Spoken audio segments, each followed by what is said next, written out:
नमस्कार साथियों, अगर आप कार निरीक्षक और पंप ऑपरेटर की बीटीएससी की एग्जाम की तैयारी कर रहे हैं तो ये वीडियो आपके लिए। आज मैं आपको मशीनिस्ट प्रथम वर्ष का मॉड्यूल 2 बतलाने वाला हूँ ड्रिलिंग का, तो वीडियो में शुरू से लेकर अंत तक बने रहिएगा। तो चलिएगा आपका पहला क्वेश्चन स्टार्ट करते, कोई देर नहीं।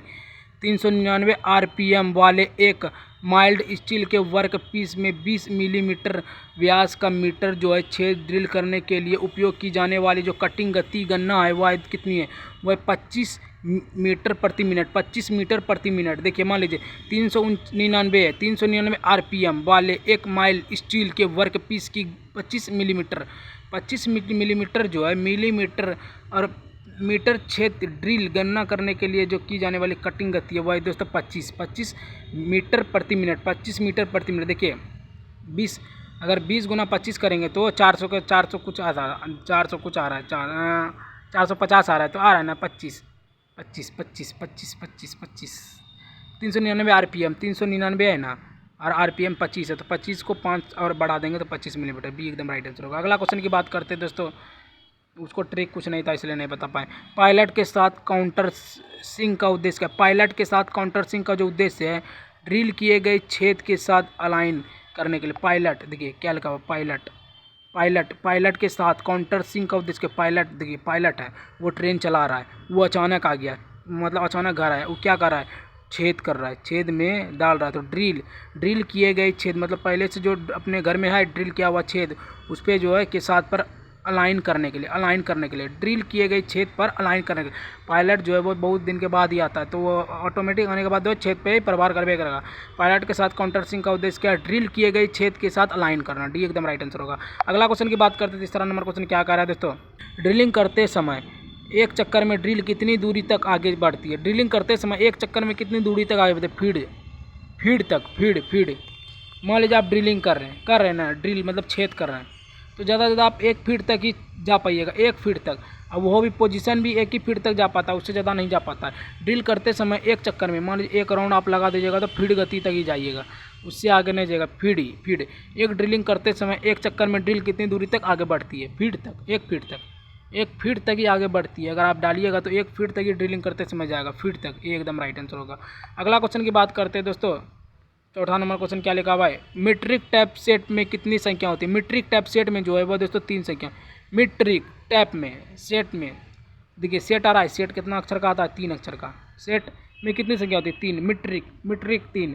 देखिए मीट्रिक में 5 सेकंड थर्ड होता है, थर्ड। मैट्रिक में हम थर्ड आए तो थर्ड।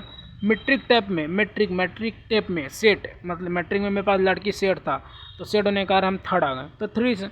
देखिए मैट्रिक में हम मेरे पास मैट्रिक में गर्लफ्रेंड था ना, मैट्रिक में था, और उससे सेट भी था, सेटिंग भी था, और वही सेटिंग के चलते हम जो मैट्रिक में थर्ड आ गए, तो थर्ड 3 आंसर। सी एकदम राइट आंसर होगा। अगला क्वेश्चन की बात करते हैं, 5वां नंबर क्वेश्चन क्या कह रहा है?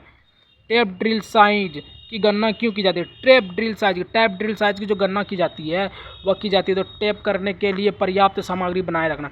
टैप करने के लिए पर्याप्त सामग्री बनाए रखना। टैप ड्रिल, मान लीजिए आप ड्रिल करेंगे तो आप जो पर्याप्त सामग्री बनाए रखिएगा तब ड्रिल, आप जब आपका पारी आएगा ड्रिल करने का, छेद में डालने का, तो आपको पर्याप्त एकदम आपका अपने आप पे जो है पर्याप्त करना होगा। तो ट्रैप करने के लिए मतलब टैप करने के लिए मतलब उसी पोजीशन पे टैप करने के लिए पर्याप्त सामग्री बनाए रखना, मतलब अपना कंट्रोल बनाए रखना। टैप ड्रिलिंग, टैप मतलब टाइप करके आ रहा है, मतलब एक टाइप हो गया, एक टाइप हो गया, तो tap drill size, trap drill मतलब टैप करके आ रहा है। आपका नंबर जब आएगा, आपका साइज जब आएगा, तो टैप करने के लिए पर्याप्त सामग्री मतलब पर्याप्त, आपको जो है समय से पहले नहीं मिलेगा, पर्याप्त समय की सामग्री बनाए रखिएगा तभी मिलेगा। डी एकदम राइट आंसर होगा। अगला क्वेश्चन की बात करते हैं, 6वां नंबर क्वेश्चन क्या कह रहा है दोस्तों?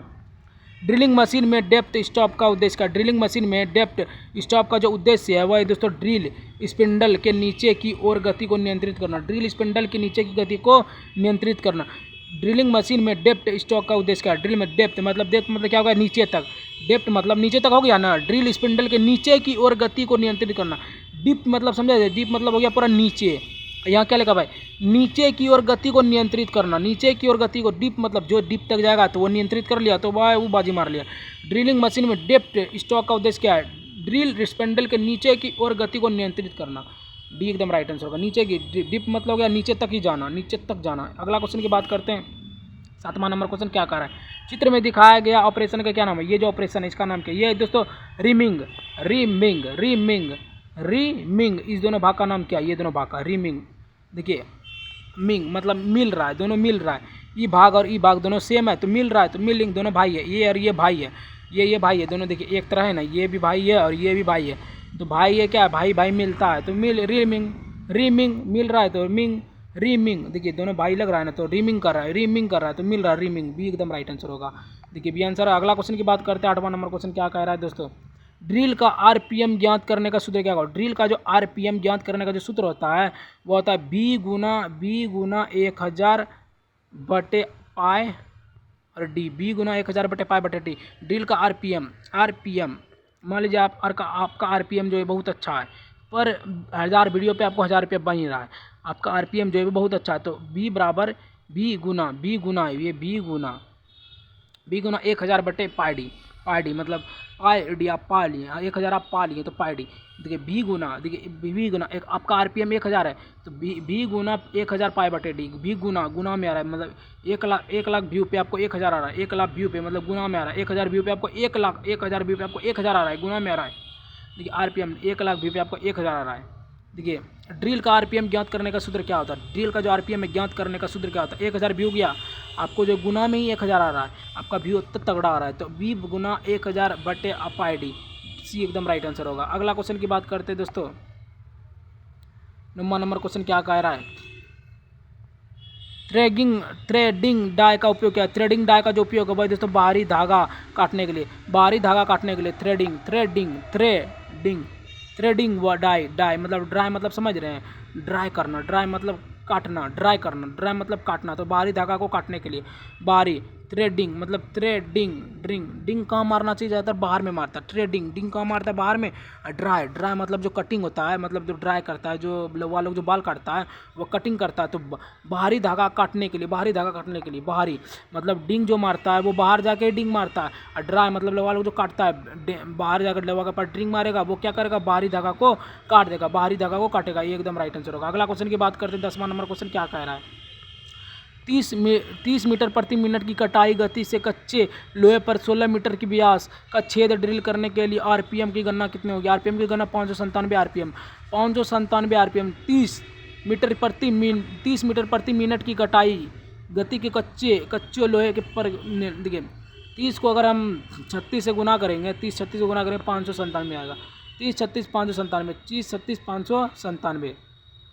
हाँ 597, देखिए 30 और 36 597 आ रहा है, 30 36 597 आरपीएम की गणना कैसे करेंगे, 30 मीटर प्रति मिनट की कटाई करने की कच्चे लोहे में 16 मिलीमीटर व्यास पर केंद्र ड्रिल करने क्या होगा 597 500 देखिए जो ड्रिल करेगा छेद पे वो 500 रुपया लेगा, तो 597 रुपया लेगा, जो ड्रिल करेगा छेद पे 597, 500 ज़्यादातर लेता है 600 का नीचे, तो 597 डी एकदम राइट आंसर होगा। अगला क्वेश्चन की बात करते हैं दोस्तों, 11वां नंबर क्वेश्चन क्या कह रहा है, ये वाले भाग का क्या नाम है, ये वाले जो भाग है, ये वाले भाग 27 जिसमें लिखा है, इसका नाम क्या है, देखते हैं इसका नाम क्या है, इसका जो नाम है इसका नाम है दोस्तों मुख्य पैमाना, ये है दोस्तों मुख्य पैमाना, इस वाले भाग का क्या नाम है, इस वाले भाग का ये मुख्य पैमाना। मान लीजिए ऊपर है सबसे मुख्य में है, देखिए मुख्य पैमाना है ना, सबसे मुख्य पैमाना ऊपर है मुंह पे है तो मुख्य पैमाना, सबसे ऊपर है तो मुंह पे है तो मुख्य पैमाना, सबसे ऊपर है मुंह पे है तो मुख्य पैमाना, ये एकदम राइट आंसर होगा। अगला क्वेश्चन की बात करते हैं, 12वां नंबर क्वेश्चन क्या कह रहा है दोस्तों, ड्रिल में कटिंग एज से शीतलक किस दिशा में प्रभावित होता है। ड्रिल से कटिंग एज में शीतलक जो है किस दिशा में प्रभावित होता है, वह है दोस्तों बांसुरी। ड्रिल से कटिंग एज में शीतलक मान लीजिए ड्रिल कर रहे हैं आप ड्रिलिंग कर रहे हैं छेद पे, हाँ, और अचानक से जो है ना मतलब शीतला भगवान का गाना बजने लगा, तो क्या हो गया, गाना बजने लगा तो बांसुरी से बजा, तो बांसुरी। ड्रिल के कटिंग एज में शीतलक किस दिशा में प्रभावित करता है, शीतलक मान लीजिए ड्रिल कर रहे हैं, आपको याद आ गया शीतलक का, तो शीतलक आ गया था, हाँ शीतलक होने क्या होता है बांसुरी बजा दो बांसुरी। ड्रिल में कटिंग है, ड्रिल कर रहे हैं, कटिंग एज कर रहे हैं, काट कर एज कर रहे हैं। अब मान लीजिए वहाँ शीतला भगवान है बांसुरी, मान लीजिए शीतला भगवान है शीतला भगवान में जाके बांसुरी बजता है तो बांसुरी, शीतलक में बांसुरी बजता है बांसुरी, शीतला भगवान के पास बांसुरी बजता है तो बांसुरी, डी एकदम राइट आंसर होगा। अगला क्वेश्चन की बात करते हैं दोस्तों, 13वां नंबर क्वेश्चन क्या लिखा हुआ है, वर्नियर ऊंचाई गेंज का अल्पसंख्यक मान क्या होगा। वर्नियर ऊंचाई गेंज का जो अल्पमाकक जो मान होगा वो होगा दोस्तों 0.02 मिलीमीटर। वर्नियर ऊंचाई मान लीजिए आप कितनी ऊंचाई तक जा सकते हैं, 0.02 मिलीमीटर तक, 0.02 मिलीमीटर तक अगर आप डालिएगा छेद में, तो वर्नियर कैलिपर की ऊंचाई में अगर डालिएगा तो अल्पमानक जो रहता है वो मतलब अल्पमानक मतलब सबसे कम कितना गया है, 0.02 गया है सबसे कम, 0.02 मीटर तक गया है। 2 मीटर मतलब इतना होता, 2 उंगली बराबर उतना होता, सबका ही जाता है, सबका ही जाता है, वही लिखा है। वर्नियर ऊंचाई गेंज का अल्पमानक, अल्प मतलब अल्पमानक सब मिल के कितना दूरी तक गया है, वह गया है 0.02 मिलीमीटर तक गया है। अगला क्वेश्चन की बात करते हैं, 14वां नंबर क्वेश्चन क्या कर, इस भाग का नाम क्या है, ये जो भाग, इस भाग का नाम क्या है, ये दोस्तों इसका देखते हैं फिगर। इस भाग का नाम है दोस्तों, आंसर क्या लिखा हुआ है, सी, इसका राइट आंसर होगा सी। रेडियो आर्म लिखा है, रेडियो आर्म, इस फाइल का नाम क्या है, रेडियो आर्म, इस फाइल का नाम क्या है, radio arm, radio arm, radio arm लिखा है। इसका ट्रिक क्या होगा, क्या होगा, क्या होगा, radio arm, radio arm, radio arm. देखिए ये चलाने वाला लिखा है, ये चलाने वाला लिख रहा है ना, ऐसे करके ऊपर नीचे करता है, ये ऊपर करता है, ऊपर नीचे करके रेडियो चलाता है तो रेडियो आर्म। और मान लीजिए आर्म गोल रहता है, ये आर्म गोल है तो रेडियो आर्म। देखिए ये आर्म गोल है ना, ये गोल आर्म गोल रहता है तो गोल रहता है तो आर्म गोल रहता है। और ये देखिए ये चलाने वाला लगा है, बटन डालने वाला रेडियो की तरह, radio arm, radio arm. That figure देखिए याद कीजिए, radio arm, radio arm, radio arm, radio arm. अगला क्वेश्चन 15वां नंबर क्वेश्चन पढ़ते हैं, क्या लिखा हुआ है, छेदों को पिरोने के लिए बेवलिंग कोण क्या होगा। छेदों को पिरोने के लिए बेवलिंग जो कोण होगा वो होगा 120 डिग्री। छेदों के लिए पिरोने के लिए जो बेवलिंग होगा, लिंग, वो 120 डिग्री। छेदों के लिए पिरोने के लिए बेवलिंग, लिंग कितना लोग का होता जाता है, हाईएस्ट लिंग कितना गया है, 12, तो 12 120 डिग्री, 120। हाईएस्ट लिंक कितना गया, 120 डिग्री हाईएस्ट लिंक। देखिए छेदों में हाईएस्ट लिंक कितना गया, 120 डिग्री का, 120 डिग्री का। देखिए 120 डिग्री का जो है हाईएस्ट वेवलिंग गया, वेवलिंग छेदों में पिरोने के लिए मतलब रो जाएगा, पिरोने के लिए जो वेवलिंग गया है, हाईएस्ट जो वेवलिंग गया पिरोने के लिए, रोला दिया लिंग ने, वो 120 डिग्री गया, 120 डिग्री गया पिरोने के लिए, 120 डिग्री। अगला क्वेश्चन 16वां नंबर क्वेश्चन क्या कह रहा है दोस्तों, हम वर्नियर ऊंचाई गेंज को कैसे निर्दिष्ट करें। हम वर्नियर ऊंचाई गेंज को कैसे निर्दिष्ट करें, बीम की ऊंचाई से। हम वर्नियर ऊंचाई को, हम कैसे नापते हैं, बीम देखो ऊंचाई को, बीम की ऊंचाई वर्नियर ऊंचाई। देखिए हम वर्नियर ऊंचाई गेंज को कैसे निर्दिष्ट करते हैं, वर्नियर ऊंचाई को हम कैसे निर्दिष्ट करेंगे, वर्नियर ऊंचाई को हम ऊंचाई से ना मापेंगे, तो क्या बीम रहेगा, बीम लंबा रहेगा तो ऊंचाई की तरह रहता है, बीम ऊंचाई, बी एकदम राइट आंसर होगा। अगला क्वेश्चन की बात करते हैं, 17वां नंबर क्वेश्चन क्या कह रहा है दोस्तों, ई वाला भाग का क्या नाम है, ई वाला भाग का एक्स के रूप में चिन्हित भाग का नाम क्या है, ये हाँ नहीं, नीचे वाला भाग का नाम पूछा है, देख लिए फिगर, और इसका नाम पूछा। ये वाला जो भाग का नाम है भाई दोस्तों, बिंदु कोण। ये वाले भाग का नाम क्या है दोस्तों, बिंदु कोण। बिंदु मतलब सबसे नीचे वाले पॉइंट को क्या कहते हैं, बिंदु कहते हैं, तो बिंदु कोण। शरीर के भी नीचे वाले पॉइंट में क्या रहता है, बिंदु रहता है, तो बिंदु कोण। ये वाला भाग में वही है, देखिए यहाँ सबसे आगे क्या गया, पॉइंट आ गया। पॉइंट क्या है, ये बिंदु है, ये आने वाला ये वाला आने वाला जरिया, तो क्या है, बिंदु पे आता है फोकस, बिंदु कोण, बी एकदम राइट आंसर होगा। अगला क्वेश्चन की बात करते हैं, 18वां नंबर क्वेश्चन क्या कह रहा है दोस्तों, वर्नियर ऊंचाई गेंज में स्क्राइबर बिंदु के बजाय डायल सूचक का उपयोग करने का क्या कारण है। वर्नियर ऊंचाई गेंज के स्क्राइबर बिंदु के बजाय डायल सूचक का जो उपयोग करने का जो क्या कारण है, यह है दोस्तों उत्केंद्रिता की जांच करने के लिए, वर्नियर ऊंचाई गेंज को स्क्राइबर बिंदु के बजाय वर्नियर ऊंचाई किससे मापता है, जांच करके। ऊंचाई किससे मापता है, जांच करके। तो क्या लगा, उत्केंद्रिता जांच की ऊंचाई के लिए वर्नियर ऊंचाई गेंज में स्क्राइबर से ऊंचाई जांचता है, तो बजाय डॉयल सूचक का उपयोग किया, ड्रॉयल मतलब डाल करके उत्कृष्टता मतलब वर्नियर ऊंचाई मापने के लिए उत्कर्षित होता है, तो उत्कर्षित की जांच करने के लिए एकदम राइट आंसर होगा। अगला क्वेश्चन की बात करते हैं, 19वां नंबर क्वेश्चन क्या कर रहा है, इस फाइल का नाम क्या है, इस चित्र में दिए गए फाइल का नाम क्या है। देखिए ये दोस्तों अंकन, इस फाइल का नाम क्या है, अंकन। देखिए ये जो कन, ये जाके यहाँ का चिपक गया है, अंकन हो गया है, अंकल। देखिए सबसे बड़ा घर में कौन रहता है, अंकल रहता है ना, तो अंकल क्या रहता है, सबसे ऊपर में रहता है, तो अंकन का ये सब पिलर हो गया, छोटा बच्चा लोग, अंकन। डायरेक्ट ट्रिक रखिए, ये जो है ये टूल है, ये छोटा टूल है, कन है, ये कन है, अंकन की तरह है, अंकन छोटा है, अंकन, सी एकदम राइट आंसर होगा। अगला क्वेश्चन की बात करते हैं, 20वां नंबर क्वेश्चन क्या कह रहा है, वर्नियर हाई गेंज में मार्किंग करते समय डेटम के तौर पर किस ड्राइव का इस्तेमाल किया जाता है।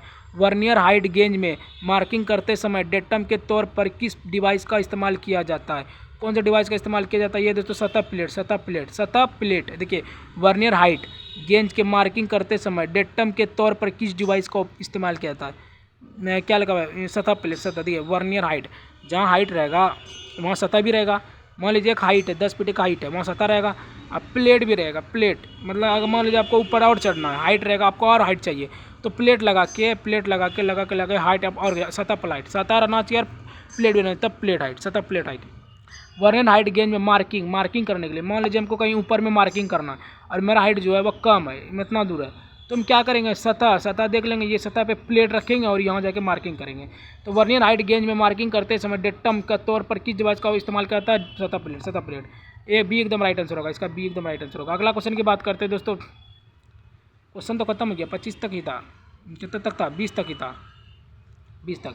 तो गाइस आज मैंने आपको 20 क्वेश्चन बतला दिया। तो गाइस अगर आपको वीडियो थोड़ा सा अच्छा लगा तो वीडियो को लाइक, सब्सक्राइब, शेयर, एक बार से कमेंट जरूर कीजिए। ठीक है, मिलते हैं किसी और नए वीडियो के साथ, तब तक के लिए बाय बाय, जय हिंद, जय भारत।